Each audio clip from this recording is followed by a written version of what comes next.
They called security to handle a trespasser, but when real law enforcement arrived, the HOA got a taste of their own medicine.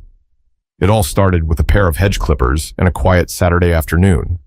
Nathan Whitmore had just moved into his new home in Westfield Heights, a well-manicured neighborhood just outside Charlotte, North Carolina. The kind of place with wide sidewalks, pristine lawns, and just enough HOA rules to make you wonder if the whole thing was a country club in disguise.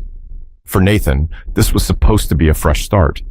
20 years in law enforcement had given him a front row seat to the worst parts of humanity. He'd dealt with criminals, liars, and the occasional fool who thought they were above the law. But here he was just another homeowner, another guy mowing his lawn on the weekend, enjoying a little peace and quiet with his wife, Monica, and their 16-year-old son, Jalen. Dressed in an old UNLV t-shirt, basketball shorts, and sneakers, Nathan wasn't thinking about anything serious that day. He had one mission: trim the hedges, take a shower, and fire up the grill before the game came on. But peace? Peace wasn't on the menu today. As Nathan snipped away at the overgrown branches near his driveway, he heard the unmistakable sound of slow-moving footsteps behind him. He didn't even need to turn around to know someone was watching. "Excuse me," a voice called out. Nathan let out a quiet sigh before turning. Standing before him was a stocky, middle-aged white man, bald, wearing khaki shorts, a navy blue polo, and a smug expression that instantly set off alarm bells. Behind him were two more people, a woman in her late 50s with a clipboard and a tall, wiry man with sunglasses pushed up onto his head. Nathan didn't know them, but he knew their type. HOA people. The kind that treated neighborhood rules like federal law and took personal offense at anyone who didn't fall in line. Nathan gave them a polite nod. "Afternoon." The bald man stepped forward. "Sir, I'm Mark Simmons, head of the Westfield Heights Homeowners Association Enforcement Team. This is Patricia Carter, our compliance officer, and Doug Atkinson, neighborhood security liaison." Nathan raised an eyebrow. Liaison? Was that just a fancy way of saying nosy neighbor? Mark adjusted his belt and gave Nathan a tight-lipped smile. "We received a few complaints about an unfamiliar individual loitering on this property. Residents were concerned. Thought you might be a landscaper working without a permit." Nathan blinked. "A landscaper?" Patricia clutched her clipboard. "Yes, sir. And we take property violations very seriously here." Nathan glanced at his house, then back at them. "I live here."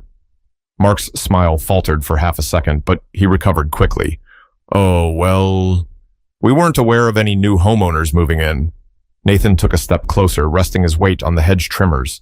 He kept his expression neutral, but inside, he could feel his patience thinning. "We moved in last month. My wife and I signed the HOA paperwork. You should have our names on file." Doug, the tall guy with sunglasses, muttered, "I don't think we do." Patricia gave a forced chuckle. "Well, even so, we have very strict guidelines about property upkeep and conduct. And right now, it looks like you might be in violation of several HOA regulations." Nathan exhaled through his nose. "Such as?" Mark glanced at the hedges. "For starters, these bushes are over 4 inches above the permitted height." Nathan laughed before he could stop himself. "You've got to be kidding me." Patricia flipped a page on her clipboard. "Also, we have rules about proper attire when engaging in outdoor maintenance. Shirts with offensive logos or designs are strictly prohibited." Nathan glanced down at his UNLV t-shirt, a college basketball logo. "Offensive to who?" he asked. Doug folded his arms. "That's not the point. Rules are rules." Nathan nodded slowly. He'd had his fair share of pointless conversations before, and this was starting to smell like another one. But something about their expressions, the way they were watching him, waiting for him to push back, made it clear this wasn't just about hedges or t-shirts. And sure enough, Mark squared his shoulders and delivered the line Nathan knew was coming. "I'm going to need to see some ID." But Nathan wasn't about to let this conversation go the way they wanted. Nathan tilted his head, sizing them up. "ID?" He repeated the word slowly, letting it hang in the air like a bad smell. Mark nodded, standing a little taller like he'd just won something. "Yes, sir. We have a duty to protect the integrity of this neighborhood. We can't have just anyone walking around." Nathan let out a slow breath. He knew where this was going. He'd been here before, different places, same game. He glanced toward his house.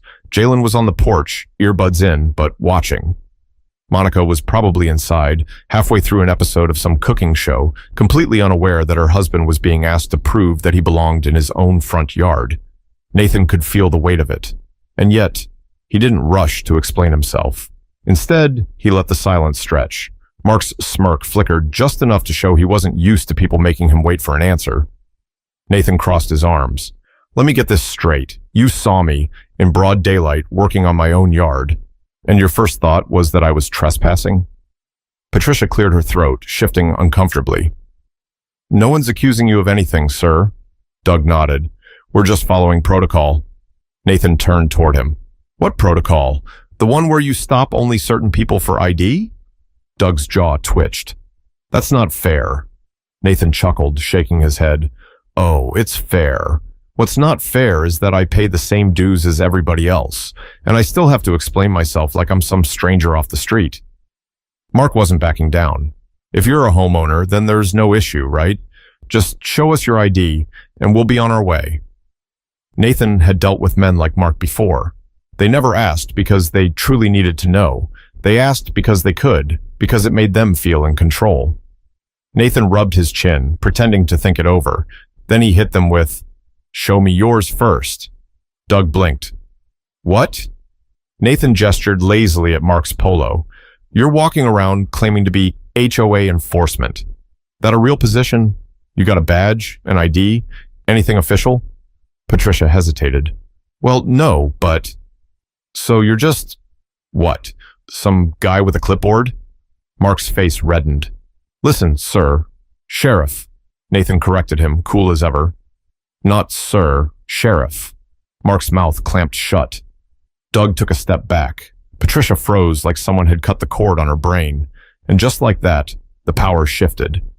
Nathan reached into his back pocket and pulled out his wallet, flipped it open. The golden badge inside caught the sunlight, making it shine just enough to shut everybody up. Mark blinked. Twice. You're... Nathan nodded. Nathan Whitmore, Mecklenburg County Sheriff's Office. And now... I've got a question for you. Mark's posture stiffened. Nathan tilted his head. You said you were enforcing HOA rules, but you also tried to perform a citizen's arrest on someone you didn't know. That's impersonating law enforcement. Doug swallowed hard. Now wait a minute. You called me a trespasser on my own property, Nathan continued. And from where I'm standing, that sounds an awful lot like harassment. Mark looked like he wanted to be anywhere else.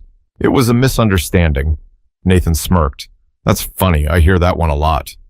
But they weren't done making mistakes yet.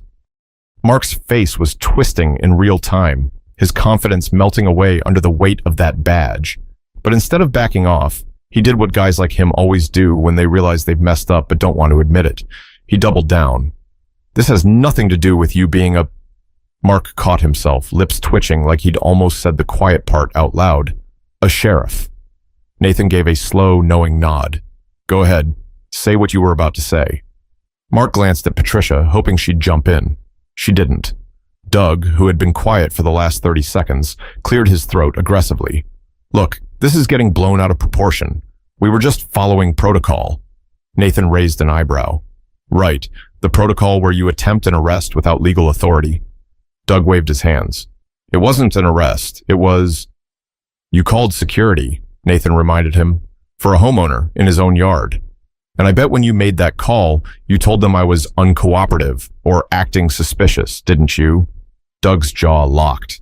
Nathan didn't need an answer. He'd been on the other end of too many calls like that to not know how it worked. Mark huffed, desperate to regain control. Look, Sheriff, no harm, no foul. We'll just...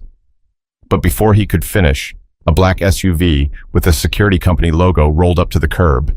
And just like that, things got even worse.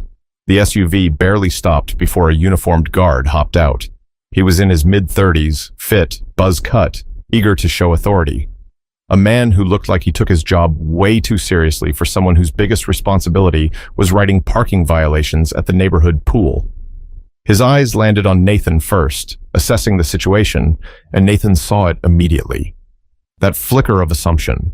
Nathan stayed relaxed, but inside, he was taking notes. The security officer, name tag reading B. Anderson, walked up with purpose. What's going on here? Mark wasted zero time jumping in. We had a situation with an unauthorized individual. HOA enforcement was handling it. Nathan chuckled. Unauthorized. Anderson gave Nathan a quick once-over, but didn't address him. You tried to remove him? Mark nodded. Yes, but he's refusing to comply. Nathan felt a slow burn start in his chest. Anderson turned to Nathan. Sir, I'm going to need you to... Nathan took one step forward and flashed his badge again. Anderson stopped mid-sentence. Nathan's voice dropped to a calm, measured tone. You're going to need me to do what, exactly? Anderson's entire demeanor changed in an instant. Nathan took his time, letting Anderson squirm. See, I'd love to hear exactly what you were about to say before you realized who I was. Anderson's face was turning red. Sir, I didn't mean... Nathan cut him off. Let me guess. You were about to ask me for ID, maybe ask me to leave my own property, or were you going to tell me I was trespassing? Anderson looked at Mark, silently begging for backup. Mark was no help. He was already sweating bullets. Nathan tilted his head. Because here's the thing. If I wasn't wearing this badge, you and I both know how this goes. You put hands on me, call the cops, and when my guys show up, you feed them a nice little story about an aggressive man causing trouble. Anderson had no words. Nathan smiled, but there was no warmth in it. Well, congratulations. You got what you wanted. Anderson blinked. What? Nathan pulled out his radio. Then, without breaking eye contact, he pressed the button. Dispatch, this is Sheriff Whitmore. I need 2 units at my location. Possible case of false imprisonment and impersonation of law enforcement. Silence. Mark's whole body stiffened. Patricia let out a quiet wheeze. Doug looked ready to pass out. Anderson? He physically took a step back. Nathan clipped the radio back onto his belt. Now you were saying? And just like that, the whole situation flipped. Silence weighed heavy in the air. Nathan had seen this moment before, that brief second when people realize they've messed up so badly, there's no clean way out. Mark's jaw clenched so tight it looked like his teeth might crack. Patricia's clipboard shook in her hands. Doug rubbed the back of his neck, suddenly fascinated with the ground beneath his feet. Anderson, the security guard, took a careful step back toward his SUV, like he could just fade away. Nathan didn't let him. You, he pointed at Anderson. Stay put. Anderson froze. You, Nathan turned to Mark. Start talking. Because when my units get here, we're going to have a little chat about your fake HOA police squad trying to detain a law-abiding citizen. Sound good? Mark's face went pale. Sheriff, listen, we didn't mean for it to get this far. Nathan smirked. Oh, I believe that. You meant to get just far enough to scare me off. But see, that's the problem with making assumptions. You never know who you're dealing with. Mark wiped sweat from his forehead. Look, maybe we got a little carried away, but no, Nathan cut in. You got reckless. And you got caught. Doug let out a nervous chuckle, trying to play it off. This is all just a misunderstanding. Nathan nodded. Yup. And misunderstandings can have serious legal consequences. Patricia spoke for the first time in minutes. We didn't mean any harm, Sheriff. We were just... Nathan's eyes snapped to her. Let me stop you right there. Because what you meant to do doesn't matter. What you actually did was attempt an unlawful detainment, which, last time I checked, is a crime. A sharp chirp came through Nathan's radio. Sheriff, units are 2 minutes out. Nathan nodded. Copy that. Mark physically flinched at the confirmation that backup was coming. Okay, look, maybe we overstepped, but we don't need to get the police involved. Nathan let out a short laugh. Oh, now you don't want the police involved? Anderson cleared his throat. Sheriff, I was just following their orders. I didn't know.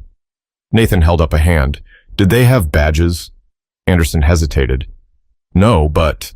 Did they have arrest authority? No, but I thought... Then congratulations. Nathan folded his arms. You let some random people with clipboards boss you into violating someone's rights. Anderson had nothing to say to that. Nathan exhaled, glancing toward his house. Jalen was still on the porch watching. His wife, Monica, had come outside too, arms folded. This wasn't just about him anymore. It never was. Nathan looked back at Mark. Here's the part where you shut up and wait for my deputies. Mark opened his mouth, probably to protest, but then red and blue lights flashed in the distance. And just like that, this situation wasn't just embarrassing anymore. It was official. The moment the two squad cars pulled up, everything changed. Mark's bravado vanished. Patricia's clipboard slipped from her hands, hitting the pavement with a sad little slap. Doug shifted his weight nervously, looking like a man who just realized his HOA membership wouldn't protect him from actual law enforcement. Anderson, the security guard, kept his mouth shut, suddenly very interested in the tread pattern of his boots. Nathan didn't move. He just stood there, watching. The first deputy to step out was Sergeant Wilson, a tall black man in his late 40s, the kind of guy whose presence alone was enough to make people rethink their life choices. He took one look at the scene, then at Nathan. "Sheriff, everything good here?" Nathan jerked his chin toward Mark. "Got some folks here who took HOA duties a little too seriously, tried to detain me on my own property." Wilson's face didn't change, but Nathan saw it, the tiny flash of irritation behind his eyes, the kind that came from hearing the same stupid story over and over again. Wilson turned to Mark. "That true?" Mark stammered. We weren't trying to detain him. We were just..." Wilson raised a hand. "Stop." Mark shut up. The second deputy, Officer Bradley, walked up to Patricia and Doug. "I'm gonna need IDs from all of you." Doug let out a weak chuckle. "Oh, come on, that's not necessary." Bradley gave him a flat look. "You asked the sheriff for ID on his own property, but now you got a problem with it?" Doug's face burned red as he pulled out his wallet. Anderson, sensing he was about to get the worst of it, finally spoke up. "Look, Sheriff, I was just following their lead. I didn't know you lived here." Nathan's smile was cold. "That's the problem, Anderson. You didn't bother to find out before you assumed the worst." Anderson had nothing to say to that. As the deputies took statements, Nathan's phone buzzed in his pocket. A text from Monica. "Babe, this is already online." Nathan's stomach dropped. He turned toward his porch. Jalen was still sitting there, but now he had his phone up, recording. Nathan held up a hand. "Jalen?" Jalen shrugged. "I wasn't the first. The neighbors across the street were already filming." Nathan turned his head, and sure enough, a woman 2 houses down had her phone up, camera pointed right at them. Patricia saw her too and let out a horrified gasp. "Oh no," Doug muttered under his breath. "Oh, we're screwed." Mark looked like he wanted to melt into the pavement. Nathan sighed. He knew exactly what was about to happen. By nightfall, the clip would be everywhere. Facebook, Twitter, Instagram, TikTok. People would be arguing in the comments. Some would say it was outrageous. Others would say, well, if he had just shown his ID from the start.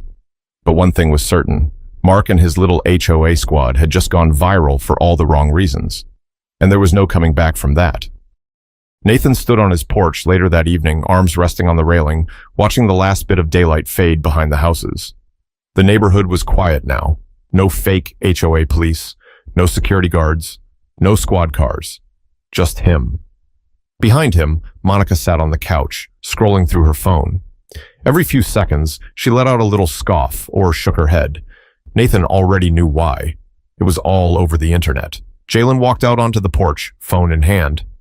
"Dad, this thing has over 300,000 views already."